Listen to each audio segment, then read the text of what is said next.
Ce diplôme est tout d'abord pour les gens qui se sont intéressés à devenir professeur de français, professeur FLE, français langue étrangère. Moi, j'ai besoin de profs, les gens veulent travailler.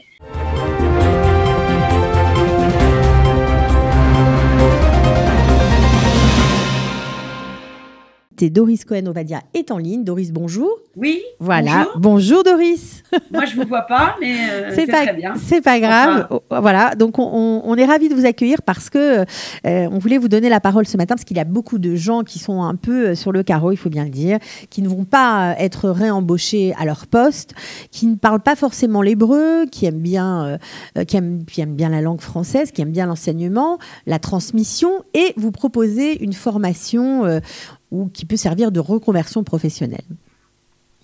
Oui, d'accord. Alors, je vais en parler. Je vais commencer par tout d'abord parler de ce que pour les Olim Hadashim. Exactement. Ce qui est important et ce que j'apprends, parce que nous avons ouvert déjà cette formation il y a 2 ans, qui a très bien marché. Donc, c'est pour être prof de français langues étrangères, hein, c'est ça? C'est ça. Ok. Tout d'abord, ça concerne les Olim Hadashim. Le statut Olé Hadash est de 10 ans. Donc, si vous êtes arrivé il y a 10 ans, vous êtes encore considéré Olé Hadash. Donc, ça vous concerne. Au-delà de ça, c'est pas possible.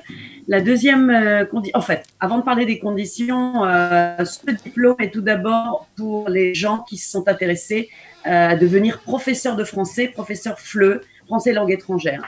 C'est la première grande condition, parce que si vous êtes prof de maths ou vous voulez être prof d'autre chose, c'est pas ça. Moi, je cherche des professeurs. Dieu merci, on s'étend de plus en plus avec l'enseignement du français dans les écoles israéliennes, et j'ai besoin de professeurs. On a aussi des professeurs qui partent à la retraite, donc je cherche encore à former des professeurs. La dernière fois que vous m'aviez interviewé, c'était il y a donc quelques 2 ans. Nous avions eu 25 personnes, non, c'était 21 personnes qui aujourd'hui travaillent, et je suis très contente parce que c'est ce que je dis toujours, c'est win-win. Moi, j'ai besoin de profs, les gens veulent travailler et veulent être professeurs de français en Israël en enseignant une langue étrangère, donc c'est l'idéal. Alors, il faut préciser que vous êtes... Je renouvelle cette demande. Il faut préciser on va quand même préciser que vous êtes inspectrice de français. Ah oui, je sais que je suis rentrée dans l'émission tout d'un coup, alors voilà. Au sein du ministère de l'Éducation israélienne. Alors, cette formation que vous proposez, donc accessible pour tous les Olim Hadashim, ça dure combien de temps et ça coûte combien? Alors, donc, tout d'abord, j'ai parlé déjà de la motivation du professeur ou de la personne qui voudrait être prof de français, ce qui n'est pas évident.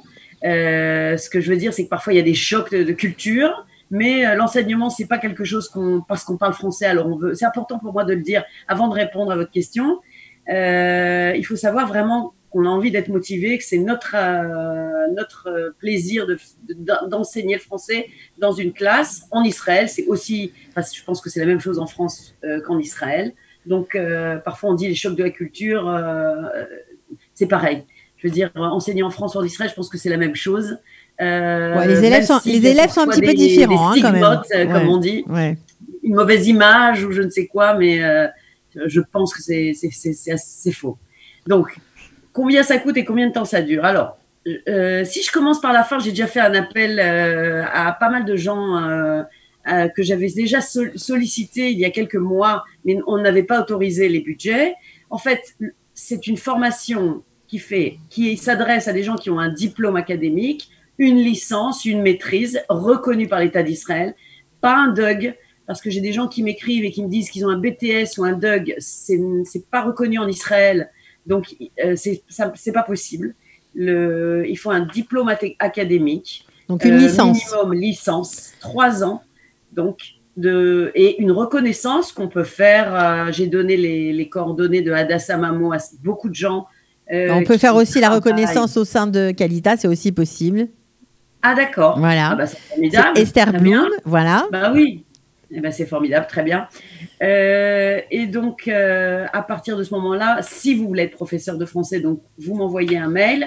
Et c'est une formation qui dure 2 ans, on ne sait pas beaucoup. La dernière fois, elle s'est passée à Haïfa. En fait, ce que fait le ministère de l'Éducation, à partir du moment où moi j'envoie cette liste, j'ai encore envoyé un mail ce matin, ils vont envoyer un appel d'offres. C'est ce qu'on appelle un appel d'offres. l'appel d'offres, il concerne et il s'adresse à toutes les universités d'Israël. Et celle qui répond aux données, aux exigences du ministère, c'est elle qui gagne. L'année d'avant, donc ça fait 2 ans, c'était l'Académie Gordon qui a gagné l'appel d'offres, et ça s'est passé en fait à Haïfa, d'ailleurs dans un cadre absolument magnifique. Il y avait des gens qui venaient de Jérusalem, il y avait des gens qui venaient du sud, du nord. C'est un diplôme qui est quand même offert par le gouvernement. Ça veut dire quoi? Que c'est pris en charge, subventionné par le gouvernement. Donc, je comprends que c'est 1 fois par semaine. Donc, je comprends que certaines personnes disent c'est trop loin, c'est pas assez loin, il y a des gens avec des enfants. D'accord, mais quand même, si ça peut vous donner votre parnassa et ça peut vous donner vous offrir après, bien sûr, un travail qui sera près de chez vous. Nous, on cherchera forcément un travail sur Jérusalem si vous habitez Jérusalem, ou c'est nous qui Natania, si vous êtes à Natania. D'accord, bien sûr. En fonction. D'accord. Ouais. Et donc, eh bien, pour les années d'études, 1 fois par semaine, les distances, je suis un peu étonnée. J'arrive pas. Peut-être que les gens ne savent pas jusqu'au bout. Enfin, on parle de subventions et même l'année d'avant, on a réussi à obtenir tu vois, je perds mes mots, les autobus, les trains. Enfin, ça a été subventionné aussi. Hein. Donc, ça veut dire que ça ne coûte rien quand on est au Khadash, moins de 10 ans en Israël. Ça coûte une journée de travail et le babysitter si vous avez des enfants. Et c'est une formation qui permet de travailler à côté puisque c'est 1 fois par semaine. Donc, c'est subventionné. Et à la fin de cette année, on a un diplôme, c'est ça? On peut être prof de français en Israël. C'est ce qu'on appelle la Teudat Torah, une Teudat Torah. Pendant la 2e année, il va falloir faire un stage. En général, on essaye, et ça marche, de faire le stage aux gens dans leurs entourages, près de leur maison ou dans une autre ville. Okay. C'est pas toujours parce que, évidemment, il faut. C'est vous qui les aidez à faire le stage? Vous leur trouvez le stage? Bien sûr, c'est notre travail, notre boulot. Je vais vous dire, même pendant les 2 années de formation, moi, j'avais placé près de, on va dire 40% de mes profs, j'en avais 21, parce que moi j'enseignais la 2e année. On a placé peut-être 40% des profs qui travaillaient en même temps au ministère, parce qu'on a besoin de profs. Ouais, c'est extra. Dieu merci, on grandit. On a aujourd'hui, cette année, on a 1250 élèves qui vont se présenter au bac. Ça vous paraît peut-être peu, mais l'année dernière, il y en avait 980. Donc, moi, je suis très contente. Et on a quand même plus de 15 000 élèves dans les collèges. Et vous savez, le français est parallèle à l'arabe. Ce sont des écoles. Moi, je propose le français face à l'arabe. Et les directeurs, vu tout ce qu'on fait comme concours et activités. Alors justement, Doris, vous me tendez la perche. Maintenant qu'on a parlé des professeurs, puisque vous parlez du bac, on sait que vous avez fait un programme école, je crois école.net, qui était complètement subventionné, gratuit, un site internet qui donnait accès aux jeunes qui voulaient passer le bac en français pour une possibilité pour se préparer seul à la maison. Est-ce que ça va être reconduit? Alors, on sait qu'avec le coronavirus, tous ceux qui devaient passer le bac français cette année, apparemment, ça sera pour l'année prochaine. Pourquoi? Il y en a qui ont préféré passer le bac français l'année prochaine, mais est-ce que l'école.net, ça existe ou ça va exister? Alors, juste une petite remarque, les élèves qui sont dans les écoles ou les élèves isolés, il y en a 320 en Israël, ces élèves vont passer le bac et j'ai réussi à obtenir l'autorisation à ce qu'ils passent, surtout les élèves de terminale qui vont aller à l'armée en juillet, ce qui est quand même assez exceptionnel, mais ils vont passer leur bac de manière externe, ce qui est, je répète, assez exceptionnel, mais j'ai obtenu cette autorisation parce que les enfants vont partir à l'armée. Oui, ils vont partir en juillet, le 5 juillet, ils vont passer l'examen écrit le 5 juillet. J'ai écrit une circulaire, tous les détails sont sur mon site. D'accord. Ça, c'est très important à savoir parce qu'on n'a rien annulé, sauf que c'est vrai que le français est passé en interne, dans les classes, dans les écoles. Mais les autres, les élèves isolés, vont passer leur bac ou les terminales en juillet ou en septembre, les classes de première. Rien n'est annulé, hein, c'est important. D'accord, oui, rien n'est annulé. Mais pour l'école.net, alors et pour école.net, vous savez, c'est le problème parce que il n'y a pas eu de budget, il n'y avait pas de gouvernement. Maintenant, on a un gouvernement. École.net a resplendi, en fait, pendant la période de Corona parce que, justement, on avait tous nos cours en ligne.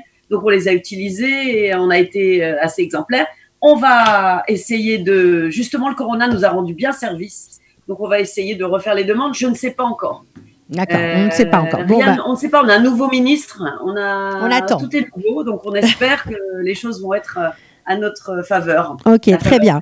Bon, en tout cas, Doris, on a entendu votre appel pour les profs de français. Donc, si vous cherchez un job, apparemment, voilà, c'est une formation, une vocation peut-être qui s'offre à vous. On mettra vos coordonnées sous l'émission, sous la vidéo. On vous remercie d'avoir participé. On vous dit à très bientôt. Merci. Merci beaucoup. Bonne journée. Ciao.